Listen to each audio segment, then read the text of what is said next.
हमारा next topic है quartile. जो क्वार्टाइल वर्ड है वो हमारे पास लिया गया है वर्ड क्वांटाइल से,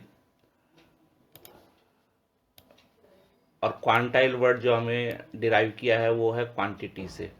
तो एक बार हम समझ लेते हैं कि क्वांटाइल का क्या मतलब होता है और क्वार्टाइल का क्या मतलब होता है।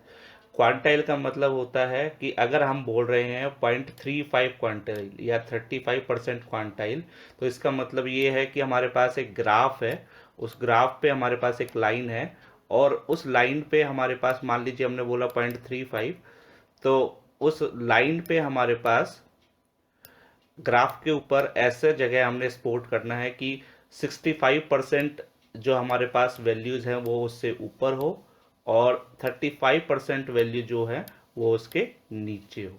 तो इसको हम क्वांटाइल बोलते हैं। और क्वांटाइल का ही एक अलग से जो फॉर्म है उसको बोलते हैं क्वार्टाइल, क्योंकि जैसा आप समझ सकते हैं क्वार्टाइल का मतलब होता है 1/4, किसी भी चीज का 1/4। तो अगर हम इस लाइन का 1/4 कर दे तो उसको हम बोलेंगे क्वार्टाइल। तो क्वार्टाइल के लिए अब हम देखेंगे कि क्वार्टाइल में हम किसी भी चीज को 1/4 पार्ट में डिवाइड करते हैं। तो यहाँ पे एक हम सबसे पहले डेफिनेशन की हेल्प से देख सकते हैं, विच divide A value of data into quarter. Suppose हमारे पास एक सीरीज है वैल्यूज की ए से लेके बी तक, तो सबसे पहले हम उसको हाफ पॉइंट या मिड पॉइंट में उसको काटेंगे। तो उसके लिए हमने एक पॉइंट ले लिया है सी। फिर इस सी पॉइंट को और ए पॉइंट के बीच में जो वैल्यू है हम उसको फिर डिस्ट्रीब्यूट करेंगे हाफ पॉइंट में, उसका हाफ करेंगे, और इधर से सी और बी के बीच में भी हम उसका हाफ करेंगे। तो हमारे पास ए और बी के बीच में 3 वैल्यू आ जाएंगी। This is our first part, this is our second part, and this is our third part.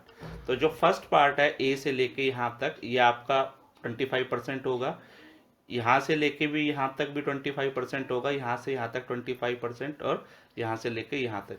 जो फर्स्ट डॉट है हम उसको बोलेंगे Q1 क्वार्टाइल 1, सेकंड डॉट है उसको हम बोलेंगे Q2 क्वार्टाइल 2, और इसी तरीके से थर्ड पार्ट को हम बोलेंगे क्वार्टाइल 3। जो Q1 होता है हम उसको बोलते हैं 25 परसेंटाइल, जो Q2 होता है उसको हम बोलते हैं सेकंड क्वार्टाइल या फिर मीडियन, और जो थर्ड क्वार्टाइल जैसे यहाँ पे Q3 लिखा हुआ है इसको हम बोलते हैं 75 परसेंटाइल।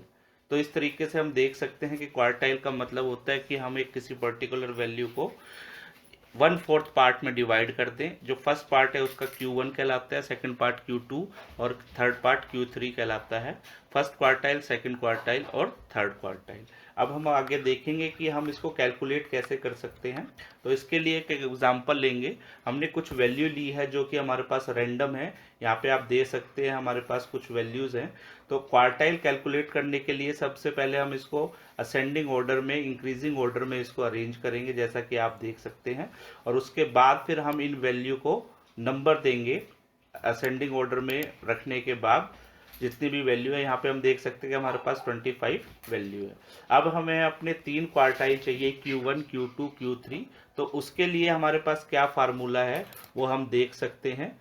फार्मूले के लिए जो क्वार्टाइल का फार्मूला है, अगर आपने Q1 निकालना है तो आप लिखेंगे, क्योंकि Q1 25% होता है, तो आप वो उसकी वैल्यू होती है 25/100 इंटू में n+1। n क्या है? n का मतलब है नंबर ऑफ ऑब्जर्वेशन, जो कि यहाँ पे कितना है हमारे पास 15। और अगर हमें Q2 निकालना है तो यहाँ पे 25 की जगह 50 आ जाएगा, 50/100 इंटू n+1। इसी तरीके से हम अपना Q3 भी वैल्यू निकाल सकते हैं, 75/100 इंटू n+1। तो ये हमारे पास फार्मूले हैं Q1 Q2 और Q3 निकालने के लिए। तो आइए देखते हैं कि ये किस तरीके से काम करेगा। Q1 निकालने के लिए हम यहाँ पे देख सकते हैं नीचे 25/100, 15+1 जो कि 16 है, और इसकी वैल्यू जो हम कैलकुलेट करेंगे वो 4 आएगी। तो हमने जो हमारे पास सीक्वेंस बनी थी उसमें फोर्थ पोजीशन देखना है, जो कि फोर्थ पोजीशन पे 47 है। तो हमारे पास जो Q1 होगा उसकी वैल्यू होगी 47।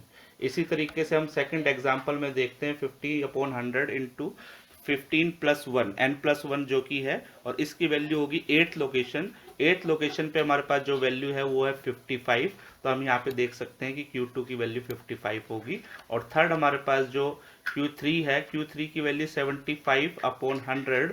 तो यहाँ पे हम देख सकते हैं 75/100, 15 + 1।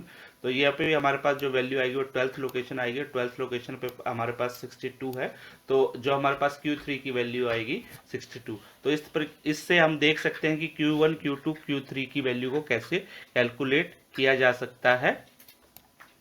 इसको हम एक एग्जाम्पल की हेल्प से भी समझ सकते हैं। जैसा कि आप देख सकते हैं, हमने यहाँ पे एक सीरीज बनाई है जो वैल्यू हमें दी गई थी, और उसके बाद हमने उनकी क्वांटाइल निकालनी है, Q3 क्वांटाइल और Q2 क्वांटाइल, जिसको Q3 और Q2 बोलते हैं। इसमें हम देख सकते हैं कि हमें जो वैल्यू दे रखी है उसके लिए हमें एक फंक्शन का यूज करना होता है जिसका नाम है क्वांटाइल। अगर हमने 75% क्वांटाइल निकालनी है तो we will write quantile bracket के अंदर 0.75, और ऐसे ही अगर हमने 50% क्वांटाइल निकालना है तो हम लिखेंगे क्वांटाइल ब्रैकेट के अंदर 0.50। अगर 25 निकालना होता तो ये हम 25 निकालते। तो जैसे ही हमने ये वैल्यू, तो ये कंप्यूटर हमें खुद कैलकुलेट करके देगा। हमारे पास जो क्वांटाइल Q3 होगा उसकी वैल्यू 62 होगी, जैसा कि हमने पहले कैलकुलेट किया था, और Q2 की वैल्यू 55 होगी। तो ये प्रैक्टिकल डेमोन्स्ट्रेशन है कि किस तरीके से हम क्वांटाइल को निकाल सकते हैं। अब आते हैं हम अपने नेक्स्ट टॉपिक, जो कि है परसेंटाइल। जैसे क्वार्टाइल में हम 1/4 वैल्यू निकालते हैं, वैसे ही परसेंटाइल में हम किसी भी सीरीज की वैल्यू को या रेंज को हम 1/100 पार्ट में डिवाइड करते हैं, और फिर जो परसेंटाइल हमें निकालना होता है वो हम कैलकुलेट करते हैं। एक एग्जांपल लेते हैं। हमारे पास जो सीरीज़ है वो इस तरीके से है, और हमने इसका 70 परसेंटाइल निकालना है। तो उसके लिए फार्मूला ये है, LP = P/100 × n+1। यहाँ पे जो P है वो परसेंटाइल है जो हमने निकालना है, और n है नंबर ऑफ ऑब्जर्वेशन। ये हमारे पास जो रेंज दे रखी है उसके अंदर कितनी ऑब्जर्वेशन है। क्योंकि हमने 70 परसेंटाइल निकालना है तो P की वैल्यू 70 हो जाएगी और N की वैल्यू 15 होगी। ये कैलकुलेट करने के ऊपर हम देख सकते हैं कि जो हमारे पास कैलकुलेशन में आया 11.2। हमने जब इनको अरेंज किया तो हमारे पास जो 11th पोजीशन है वो उस पर जो वैल्यू है वो 62 है, और ऐसे ही हमारे पास जो 12th पोजीशन है उसकी वैल्यू भी 62 है। 11th, अगर एक्यूरेट 11th पोजीशन होती तो हमारा आंसर 62 आता, पर हमारे पास जब हम देख सकते, क्योंकि हमारी 11th वैल्यू भी 62 है, 12th वैल्यू भी 62 है, तो 11.2 परसेंटाइल जो हमारे पास यहाँ पे वैल्यू आई है, इसका 11.2 कैलकुलेट करने के लिए हम यहाँ पे एक मेथड देख सकते हैं। क्योंकि हमारे पास वैल्यू 62 है 11, तो हमने वो लिख लिया है यहाँ पे।